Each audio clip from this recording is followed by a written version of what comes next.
다른 관계 말씀 없으시면 오늘 주신 말씀 느헤미야 7장 1절로 6절의 말씀을 봉독하고 말씀 함께 나누도록 하겠습니다. 느헤미야 7장 1절로 6절의 말씀입니다. 성벽이 건축됨에 문짝을 달고 문지기와 노래하는 자들과 레위 사람들을 세운 후에 네아우 하나니와 영문에 관한 하나냐가 함께 예루살렘을 다스리게 하였는데, 하나냐는 충성스러운 사람이요 하나님을 경외함이 무리 중에서 뛰어난 자라. 내가 그들에게 이르기를 해가 높이 뜨기 전에는 예루살렘 성문을 열지 말고 아직 파수할 때 곧 문을 닫고 빗장을 지르며 또 예루살렘 주민이 각각 자기가 지키는 곳에서 파수하되 자기 집 맞은편을 지키게 하라 하였느니, 그 성읍은 광대하고 그 주민은 적으며 가옥은 미쳐 건축하지 못하였음이니라. 내 하나님이 내 마음에 감동하사 귀족들과 만장들과 백성을 모아 그 계보대로 등록하게 하심으로 내가 처음으로 돌아온 자의 계보를 얻었는데, 거기에 기록된 것을 보면 옛적에 바벨론 왕 느부갓네살에게 사로잡혀 갔던 자들 중에 노임을 받고 예루살렘과 유다에 돌아와 각기 자기들의 성읍에 이른 자들 곧. 아멘. 여기까지 읽도록 하겠습니다. 오늘 함께 말씀을 나누기 전에 늘 우리가 행했듯이 함께 축복하겠습니다. 우리가 각 가정에 머물고 계시고 오늘 저희가 앞에 서 있지만 제가 눈을 어디다 둬야 될지도 모를 힘든 순간이지만 우리가 마음으로 교통하고 영으로 교통하면서 함께 축복하겠습니다. 하나님께서 당신을 위하여 축복의 새 역사를 시작하셨습니다. 아멘. 우리 이 시간 함께 축복할 때 우리 가족들이 모여 있으니까 남편이 계신 분들 가족 간에 남편의 손을 꼭 잡고 축복해 주시고요. 또 고국에 남편이 계신 분들은 눈을 감고 손을 펼쳐서 남편과 더불어 축복하는 마음으로 함께 다시 고백합니다. 하나님께서 당신을 위하여 축복의 새 역사를 시작하셨습니다. 아멘. 다시 한번 축복합니다. 오늘 예배 중에 우리 자녀들이 곁에 있다면 그들을 향해서 함께 축복합니다. 손을 꼭 잡으셔도 좋고요, 꼭 끌어안으셔도 좋고 그들을 위해 서로 축복합니다. 하나님께서 당신을 위하여 축복의 새 역사를 시작하셨습니다. 아멘. 오늘 느헤미야 7장의 말씀을 가지고 지금이 그때다라고 하는 제목의 말씀을 함께 나누며 은혜 받고자 합니다. 최근에 설교를 준비하면서 잠언이나 전도서의 말씀들을 종종 인용하곤 합니다. 그 말씀들이 이 시절에 우리의 마음에 더 깊이 와닿기 때문이지 않을까 생각이 되는데, 전도서 3장 1절과 4절의 말씀을 보니까 범사에 기한이 있고 천하 만사가 다 때가 있나니 4절에 울 때가 있고 웃을 때가 있다 라고 말씀을 하고 있습니다. 다 읽지는 않았지만 죽을 때가 있고 살 때가 있고 세울 때가 있고 허물 때가 있다. 솔로몬은 전도서의 말씀을 통해서 우리 인생에는 때, 다시 말하면 타이밍이 있다라고 했습니다. 그렇다면 여러분에게 지금은 어떤 때입니까? 스스로 자문해 보시기 바랍니다. 지금 여러분에게 지금 어떤 때입니까? 지금 이 시간이 여러분에게 어떤 시간입니까? 히브리 개념에는 시간을 크게 두 가지로 나누고서 생각합니다. 첫째 시간은 크로노스라고 하는 단어가 있는데 연대기적 시간을 의미합니다. 2020년 11월이 이제 시작이 돼서 20일을 넘어가게 됐습니다. 아마 곧 12월이 시작이 되겠죠? 아마 12월이 시작되면 또 금방 연말의 분주함을 통해서 2020년도가 맞춰지고 2021년이 또 금방 시작이 될 겁니다. 2020년 또는 10월, 11월, 12월 또는 2021년 1월, 이와 같은 시간의 나열을 연대기적 시간 크로노스라고 그렇게 말을 합니다. 이러한 연대기적 시간은 모두에게 동일한데 이와 같은 연대기적 시간에 하나님의 때가 임하는 것을 카이로스라고 말을 합니다. 카이로스는 하나님의 특별한 시간을 말합니다. 하나님께서 개입하셔서 하나님의 뜻과 역사가 현실화되는 그 시간을 카이로스적 시간이라고 말을 합니다. 예수님께서 십자가에 못 박히셨고 무덤에 장사되셨습니다. 그리고 사흘이 흘렀어요. 하루가 지났고 이틀이 지났습니다. 연대기적 시간, 크로노스적 시간이 지나갔지요. 그런데 결정적 순간이 오니까 하나님의 때가 그리고 하나님의 생각이 뜻이 임재하니까 무덤에 누워 계셨던 예수 그리스도께서 죽음을 이기시고 부활하셨습니다. 이것을 카이로스적 시간이라고 그렇게 말을 합니다. 주님의 역사가 현실화되는 순간, 주님의 뜻이 성취되는 순간, 당신의 계획이 이루어지는 순간을 의미하는 거죠. 여러분, 우리는 크로노스적인 연대기적 시간을 살아가고 있는데 오늘 이 순간 함께 말씀을 들으면서 우리 삶에 하나님의 카이로스적 시간이 임할 수 있다면 어떨까요? 요즘 코비드-19이 장기화되면서 코로나 블루가 심해지고 있다고 합니다. 코로나 블루는 부정적 감정과 우울증이 마음에 병처럼 다가온다라고 하는 겁니다. 이 밴쿠버 지역은 원래도 겨울이 되면 비가 많이 오고 늘 구름이 차 있고 습하고 그래서 우울감이 더해지는 곳이라고 합니다. 아마 많은 우울증 환자들이 배출되는 그런 지역입니다. 여기는 겨울이 되면 그냥 살아가는 것 자체도 어떤 우울감이 찾아오는 그런 지역인데 이렇게 코비드-19이 장기적으로 지속되면서 많은 사람들이 코로나 블루에 시달리고 있다라고 합니다. 다 아시겠지만 이렇게 한 해가 끝날 것 같아요.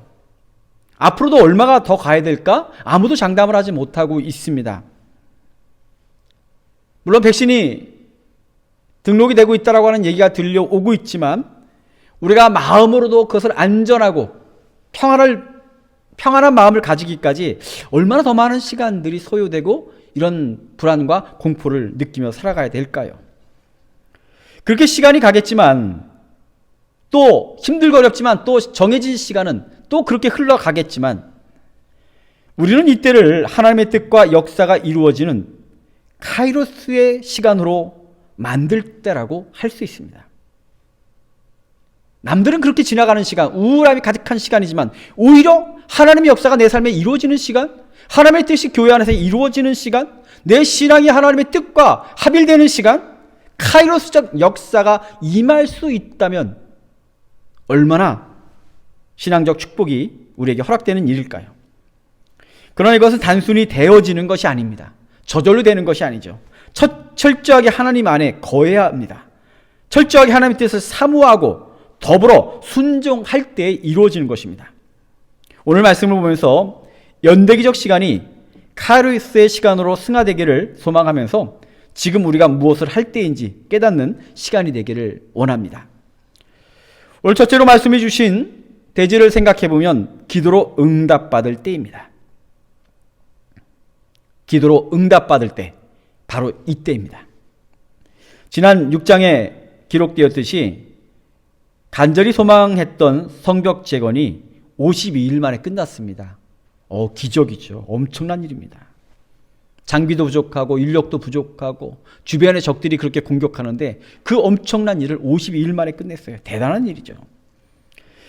그러나 그것으로 모든 고민이나 문제가 해결되고 가업이 끝난 것은 아니었습니다. 느헤미야는 지도자로서 예루살렘과 유다를 사랑하는 그 마음으로 그 땅을 바라볼 때 그 마음속에 또 다른 깊은 고민이 있었어요. 사람을 세우기도 했고 적들을 막을 방법과 여러 가지 것을 동원했지만 그 마음에 아직도 고민스러운 것이 있었는데 바로 4절의 말씀입니다.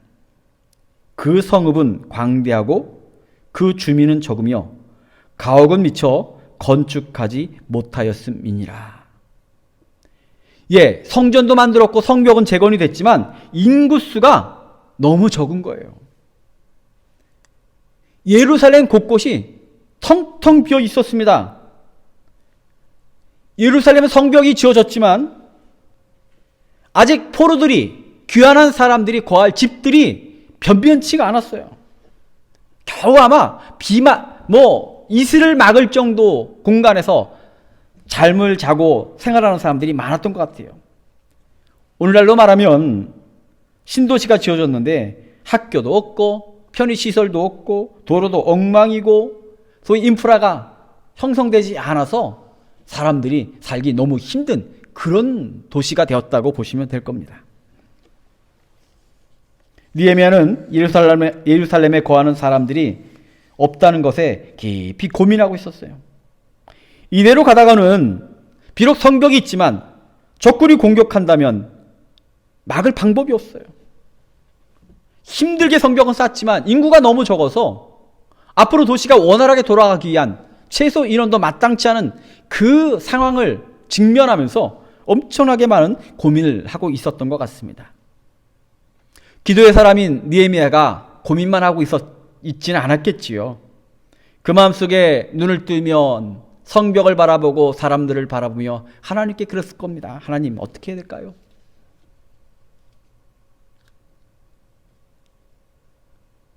사람들과 대화 속에서도 마음속에 늘 기도할 겁니다. 하나님, 어떻게 하면 사람들이 늘어날 수 있을까요?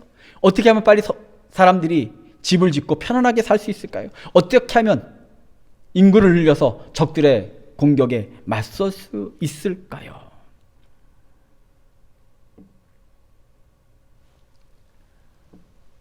지도자로서 그리고 하나님의 사람으로서 그가 뭔가 염려하고 고민하는 것을 위해 마음속에 품으며 또 하나님께 기도하며 간구하는 가운데 마치 깊은 우물 속에서 물이 솟아나듯이 그를 강하게 사로잡는 생각이 있었습니다. 그것은 바로 귀환한 사람들의 인구 조사였습니다. 5절의 말씀을 보니까 내 하나님이 내 마음을 감동하사 귀인들과 민장과 백성들을 모아 보게대로 계수하게 하신 거로. 이 말씀을 보니까 하나님이 내 마음을 감동하사라고 하는 기록이 있어요. 하나님께서 고민하고 있는 느헤미야의 마음에 감동을 주셨다는 거예요. 신약시대로 말하면 성령의 은혜를 주신 거예요. 성령의 역사는 때로 감동으로 나타납니다. 성령이 임하면 생각지 못했던 마음을 하나님께서 깨닫게 하셔요. 하나님께서 은혜를 주신 거죠. 성령을 주신 거죠. 그 마음에 감동을 주셨는데 히브리어 원문을 영어로 해석한 NIV 성경을 보니까 이렇게 말합니다. My God, put it into my heart. 나의 하나님께서 그것을 나의 마음속에 밀어 넣어 주셨다는 거예요. 즉 고민하고 번뇌하는 느헤미야에게 하나님께서 지금 말씀하신 겁니다. 지금 하나님께서 무엇을 할지를 가르쳐 주신 거예요. 어떻게 해야 될지, 무엇을 해야 될지 몰라서 고민하던, 그래서 하나님을 바라보던 그의 마음속에 하나님께서 친히 찾아오셔서 느헤미야가 나갈 길을 선포해 주신 거죠. 하나님의 응답받은 느헤미야는 순종하여 각 성읍에 흩어져 있던 백성들의 숫자를 파고 다음을 준비하게 됩니다.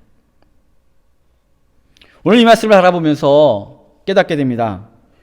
우리 인생에 답 없는 고민들이 많죠. 뭘 할 수 없을 때가 많아요. 이렇게 하기도 힘들고 저렇게 하기도 어렵고. 그 왜 그런지 아십니까? 인생의 해답이 사람에게 있지 않기 때문인 거예요. 늘 말씀을 드리지만 우리가 노력하는 거 다 노력합니다.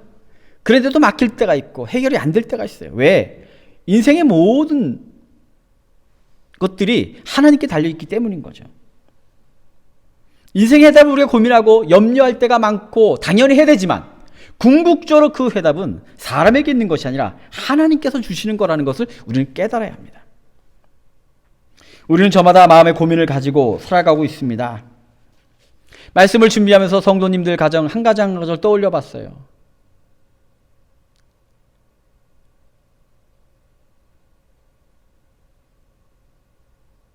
우리가 다 말하지 않지만 성도님의 가정들을 떠올릴 때 이런 기도 제목이 있지. 이것을 기다리고 있지. 이것 때문에 힘들어하고 있지. 이것 때문에 염려하고 있지. 생각해보면 고민 없는 가정이 없고 문제 없는 가정이 없고 염려가 없는 가정이 없습니다.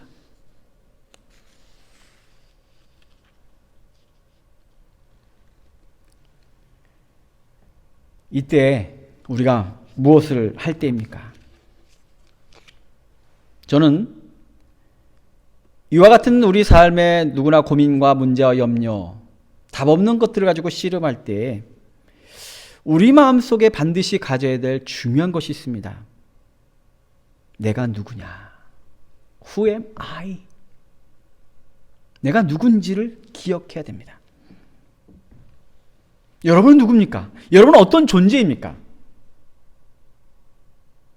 여러분은 어떤 사람입니까? 우리가 반드시 깨달아야 하며 어떤 순간이든지 잊지 말아야 될 것은 예수 그리스도의 십자가로 말미암아 그 복음으로 말미암아 성령의 능력으로 말미암아 여러분 하나님의 자녀가 되었다는 것을 기억하시기를 간절히 축원합니다.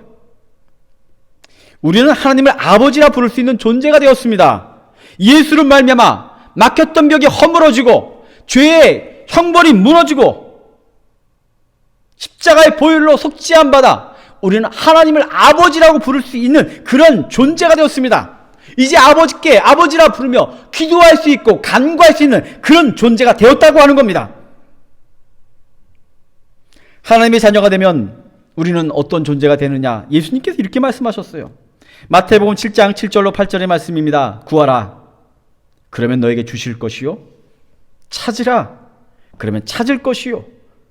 문을 두드리라.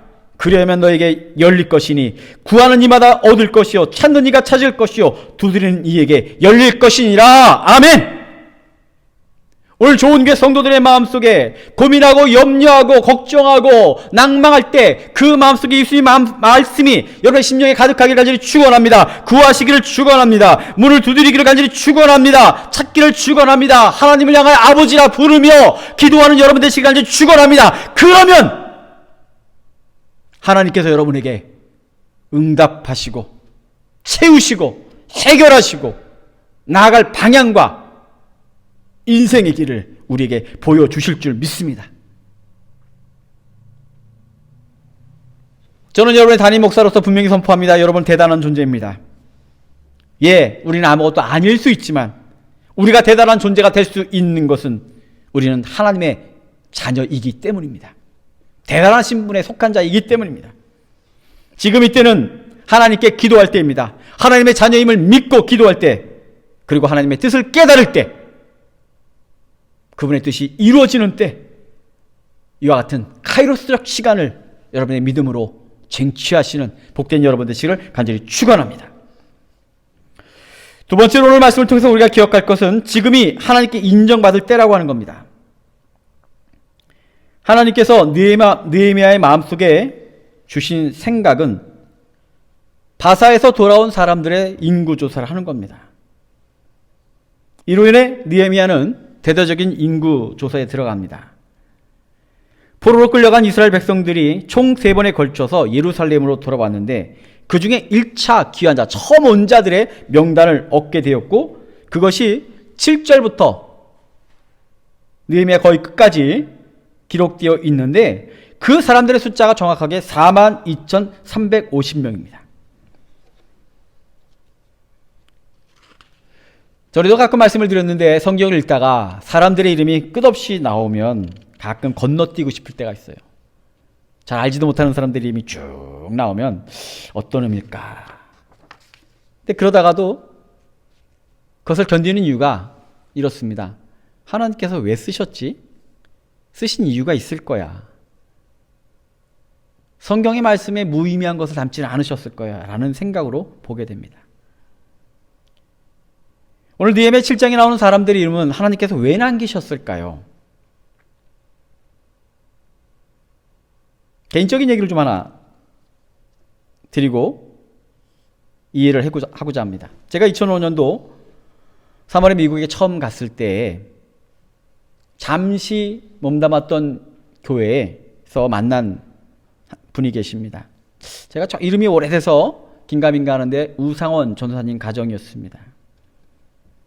이분들도 미국에 오신 지 얼마 안 됐고 미국의 아주사 대학에서 공부하시는 그런 가족분들인데 한 번은 같이 식사를 하자 그래서 같이 밥을 먹으면서 이야기를 나누는데 그분이 그러더라고요. 미국에 처음 오면 가족이 4명이 가면 맥도날드에 가서 햄버거를 2개 시킨다라고 합니다. 미국 햄버거는 여기보다 좀 큽니다. 빵이 조금 더 커요. 양이 많아요. 그러나 양이 많아서 2개를 시키는 것이 아니라 어려워서 2개밖에 시킬 수 없는 거죠.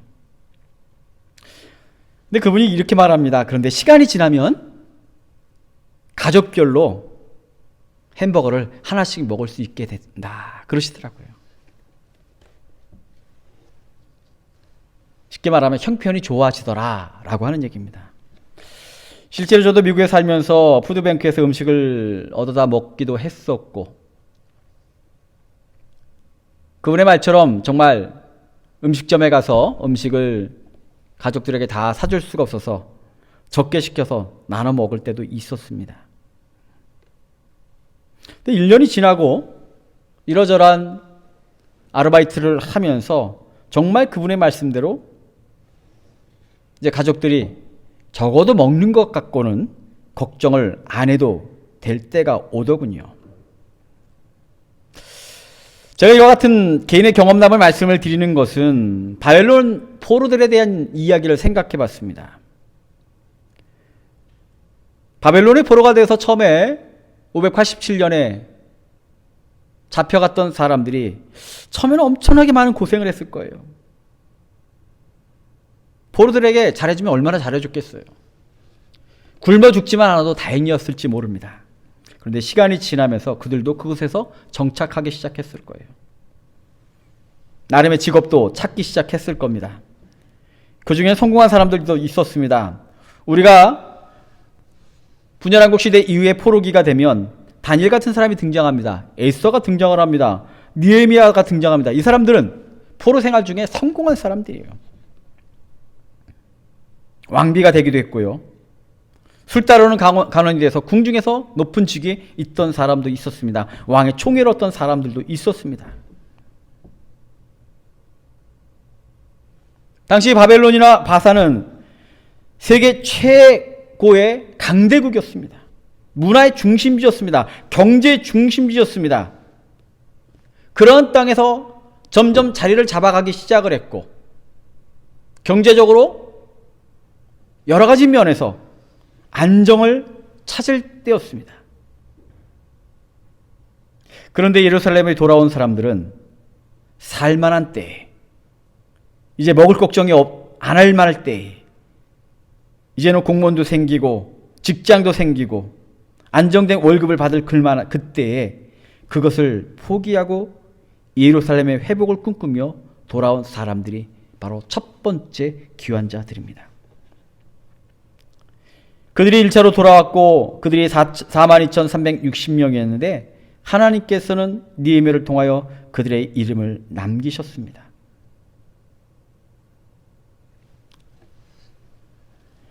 지금이 어떤 때입니까? 코로나 바이러스 2차 확산이 심각한 때입니다. 최근 한 2주간 저희 집 근처의 상가들도 확진자 발생으로 문을 닫았다라고 하는 뉴스들이 나오는 것을 보면서 이제는 생각보다 점점 가까워지고 있다라는 생각이 듭니다.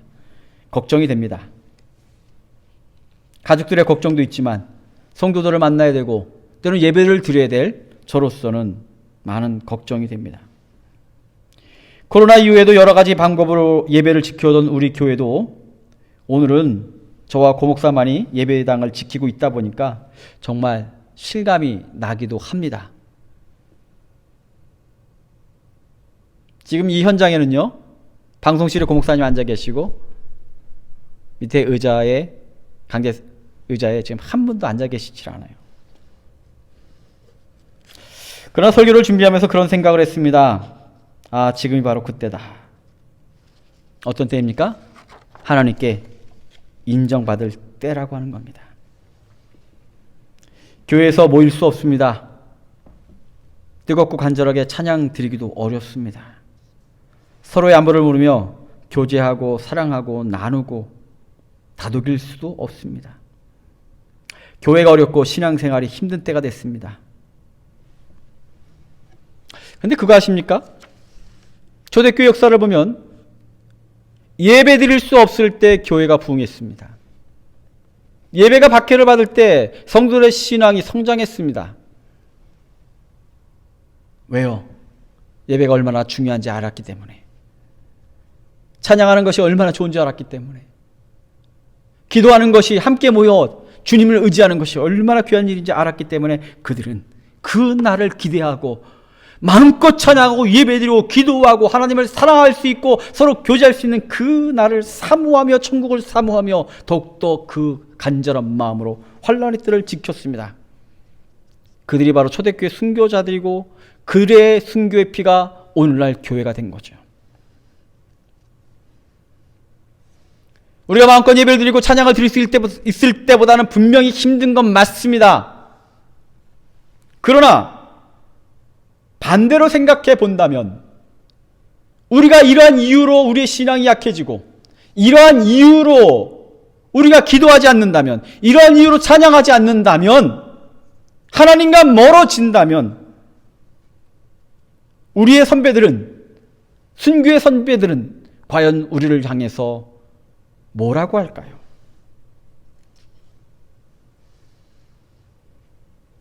교회가 어렵고 신앙생활이 힘든 때지만 저는 분명히 믿습니다. 지금이 우리의 신앙이 증명될 때입니다.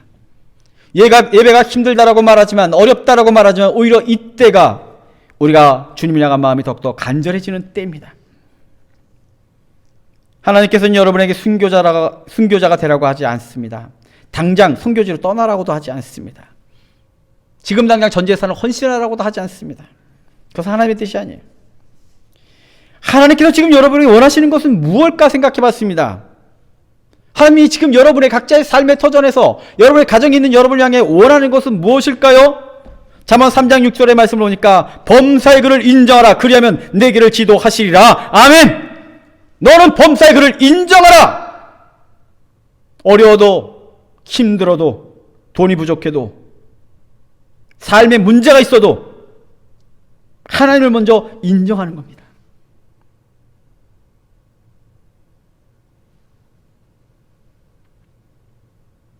적어도 정해진 주님과의 약속된 시간들을 지키며 10의 1조를 분별하며 감사할 제목이 없다라고 말하지만 그 중에서도 불구하고 그럼에도 불구하고 하나님께 대한 감사의 제목도 찾아 주님께 감사를 드리며 삶의 치열한 현장 속에 함께 계신 하나님을 인정하고 고민스러운 문제들 속에서 하나님 그럼에도 불구하고 하나님 지금 나와 함께 계시죠. 하나님의 뜻이 먼저 앞세워지고 하나님께 인정받는 삶 되기를 원합니다. 범사의 그를 인정하는 삶이 될 때 하나님께서 우리를 인정하시고 반드시 우리를 축복하실 것을 믿습니다. 이제 말씀을 마치고자 합니다. 지금 우리는 하나님께 응답받을 때입니다. 지금 우리는 하나님께 인정받을 때입니다. 어렵지만 힘들지만 주님 원하시는 것이 무엇인지를 깨닫고 환난의 때에 예배를 지키며 신앙을 지키며 기도를 지키며 찬양을 지키며 더욱더 주님께 나아가 정말로 이 힘겨운 때에 영적으로 승리하고 그러므로 말미암아 하나님의 축복과 하나님의 놀라우신 기적과 능력을 체험하는 좋은 교회 모든 성도가 되시기를 주님의 이름으로 간절히 축원합니다.